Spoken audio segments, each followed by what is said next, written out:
I'll pull the top part of the cover off and see.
Yeah, that's not going to work at all.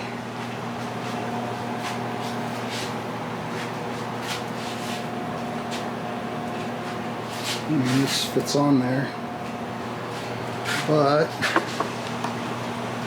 the clearance issues right here. Upper valve cover won't go on.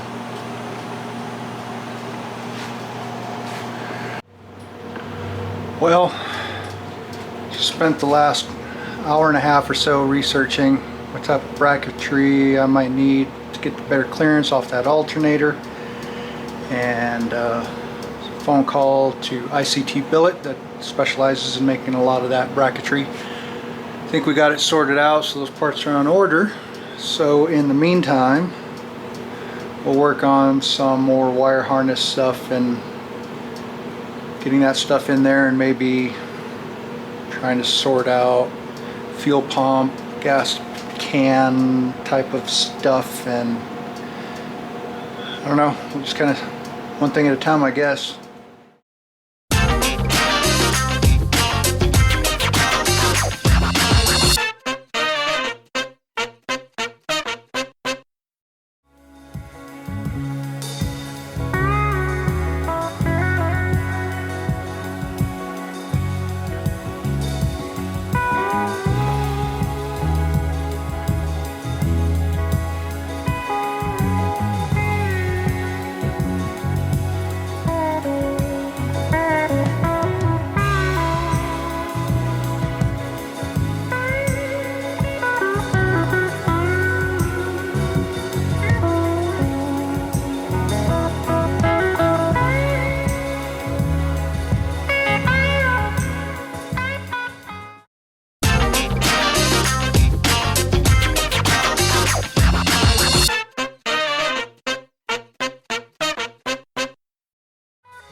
Alright, we're going to try getting the, at least the exhaust kind of loosely fit up. Found some cheap headers on Marketplace, and so we're going to put those on, long tubes. And headers are never had good luck installing headers, but this time it's on an engine that's not even in a vehicle. Some of my friends that may or may not see this video will vouch that we installed headers on an old Mustang of mine, white 67 Mustang, and that was hell on earth. Just getting gasket and the header lined up, and then getting the bolts started, and then years later, I think I was probably 18 or 19 years old, installing headers on the 90 Mustang that I had. also gave me a lot of grief. But, and the issue with that, and it's a funny story when I reflect back on it, because spent all day on the thing.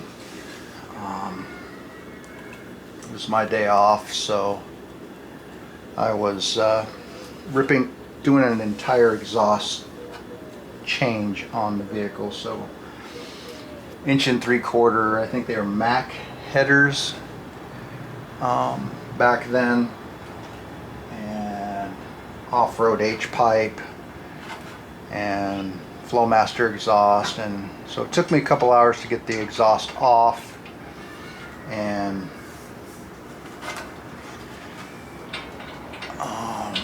once I got the exhaust off, I had a really hard time getting the headers just to even drop in.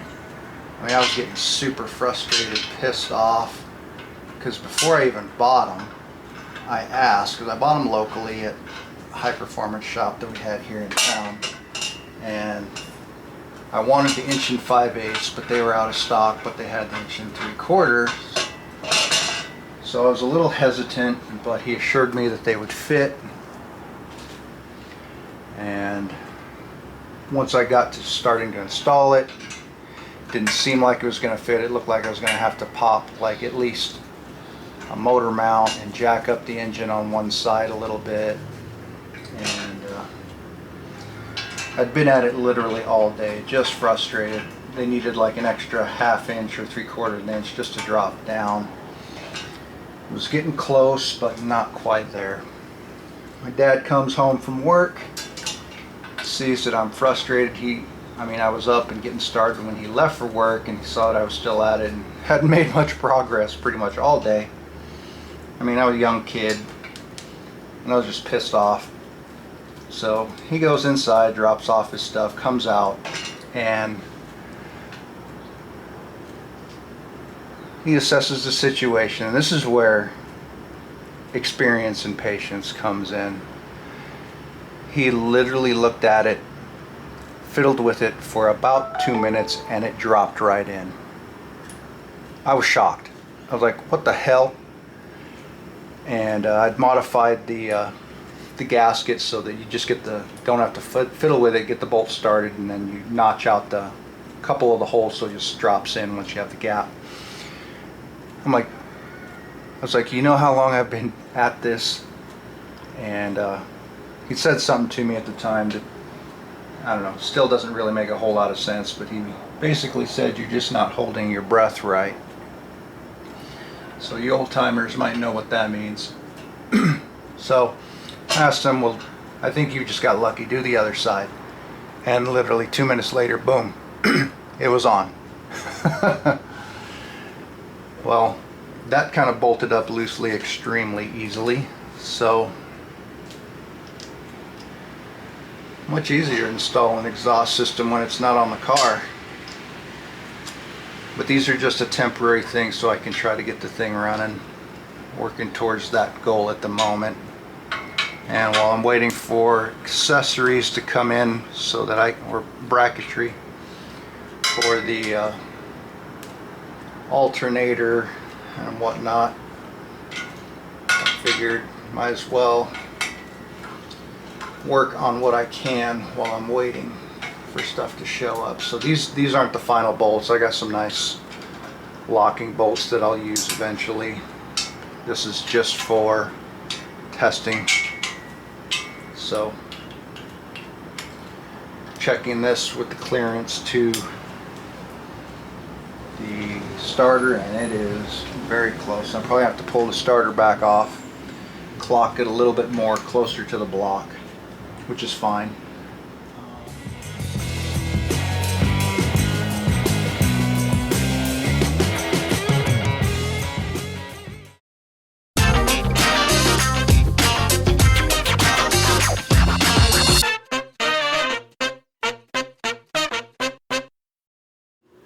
Need to make a little more clearance there, so we're going to drop the starter back out, reclock it, put it back in, Try to get a little more clearance.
Alright, looks like my dipstick came in, low car. So let's see how this thing looks and if it's going to work out.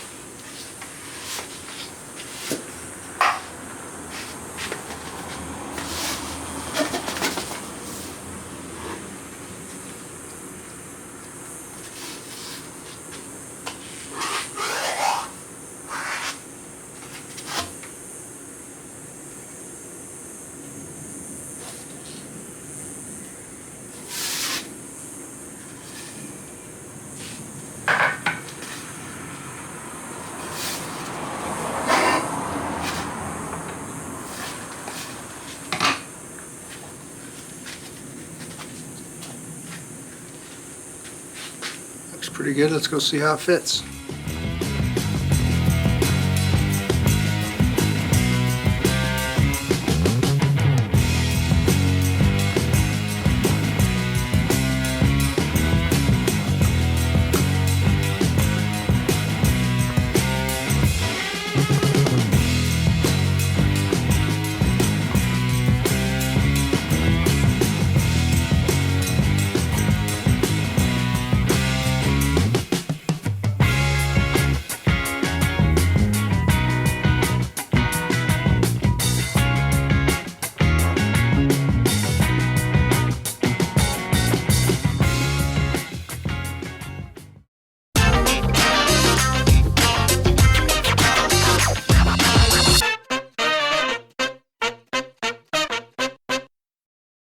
So, ran into another problem.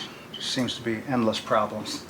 Just miscellaneous stuff, but I guess that's what you get when you're trying to build a motor essentially from scratch. So, cam position sensor. This side here is good, this side here is not. Now this is the correct, as far as I know anyways, the correct cam position pigtail for a Gen 4. And then bolts to the front for the cam position sensor there, bolts down here, the front timing cover. It's the plug coming off of the fuel injection system from Edelbrock. Researched a bunch, and the problem is that this won't plug into there. They're both 3 pins, and from what I can tell, I mean the shape is similar but not the same. So the Gen 4 pigtail, I don't know if it'll show up on camera, it's keyed in such a way so that it'll only take a certain type of plug. The plug on the Edelbrock fuel injection system is shaped like a Gen 3 plug, even though this is for a Gen 4 type motor. So did some parts digging and found a conversion cable, 6-inch cable, which I'll be able to reuse the bracket and just kind of take the cable off and swap it over. So Gen 4 plug in, or Gen 3 pigtail to a Gen 4 sensor to a Gen 3 coming off of the Edelbrock fuel injection system. So we're waiting on those parts.